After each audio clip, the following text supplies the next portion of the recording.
You're wasting your time, bro. I'm pretty sure you blew it up, man. I think that Prius was just a little bit too much for you. I mean, that was pretty pathetic. Yeah, okay, Mackay Pfeiffer. Mackay Pfeiffer. Who? Yeah, I feel like B-Rabbit right now, fixing this old hoopty. Drop a beat, I'll freestyle for you. I'm lost. Marshall Mathers, haven't you ever seen... Forget it, man, you're too old. Not too old to kick your butt. Yeah.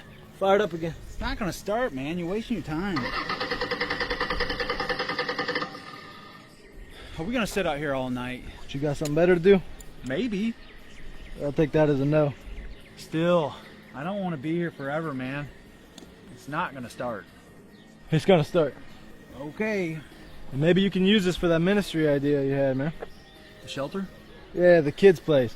What's it called? Kids Cared For Carefully by Carl. Isn't that the name of it? That's definitely not the name of it. The idea is to have kids come and chill out, not like drive by and not come in because they're scared, you know? Yeah, well, what are you going to call it then? Not going to be called anything. Not going to be called anything? That's a weird name. I'm not going to do it, man. I can't. I mean, you can't. I don't know. I can't. It won't work. Who says? I don't know. Everybody, I guess. You know, the economy's down, and most people don't think it would fly anyways. Besides, that'd be in way over my head. Yeah, who's everyone, man? What do they know? I mean, sure, the economy's down, but that means you can get a building for cheaper, right? What do you mean you'd be in over your head? Oh, no. I've just never done anything like this before, you know? I mean, don't get me wrong. I've dreamed of doing this my entire life. Bringing kids in off the street, being a positive force in their life, and I don't know. I don't know what to do, and I don't know how to do it.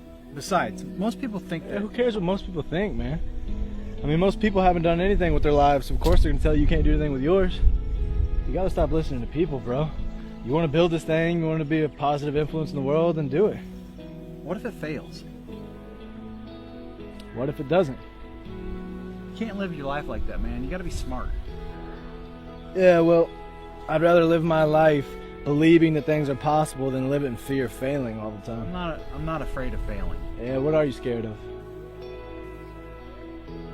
People. What they might think if this whole thing falls flat, am I right? I just don't want to be the joke of the town, you know? And you know what's a joke? People that clown on other people but have never done anything special with their own lives, those people are jokes. You wouldn't be a joke, man. I mean, let's say you build this shelter, right? And the whole thing falls flat, nobody comes out, nobody chills, nobody's life's affected positively. At least you had enough guts to do it. What can they say, huh? They're gonna live their whole life without ever chasing a dream, without ever stepping out in faith and doing something special. You're not a joke, man. You never would be. You want to build this thing and be some positive force in the world, then do it. Easier said than done. Is it? The last time I checked, you haven't even tried, man. I mean, you're always telling me God's got your back and all these things, and why don't you believe He's got your back when you try to do something positive? What's that story you always tell me about, the little dude and the big dude? David and Goliath? Yeah, right? Little dude's standing there in the ranks of this giant army of all these guys who claim that God's got their back, but they're too scared to step the big dude. Isn't that how it goes? Yeah, I don't remember the part of the little dude, but... Yeah, you know what I'm saying, right? So, when everybody else is too scared to step out in faith, what's David do? He steps up. He steps. Why? Because he believes. He believes. So why don't you, man? Scared, I guess. I was once told this story about this guy who was living during World War II. And the Nazis came and they kidnapped him, and they kidnapped his family and his townspeople. And they led him to this cliff, and they were going to push him over the edge, right? And so there he is. He thinks he's going to die, so he starts looking back on his life. And he realizes that he didn't do much with his life. He never put himself out there, never took a risk, never really lived for anything of value or worth. And right when he thinks he's going to die, this Allied bomber comes swooping in and kills all the Nazis. And he lives. He's got this second chance for life. So right then and there, he makes this promise to himself that he's going to live sold out. He's going to live a life of faith. So he starts this business. And everybody tells him that, you know, this business isn't going to work. But it starts, and it grows a little bit, grows a little bit more.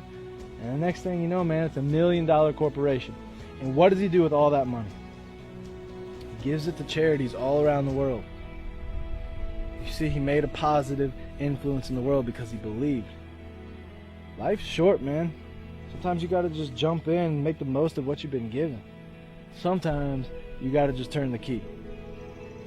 Huh? Go ahead, turn the key.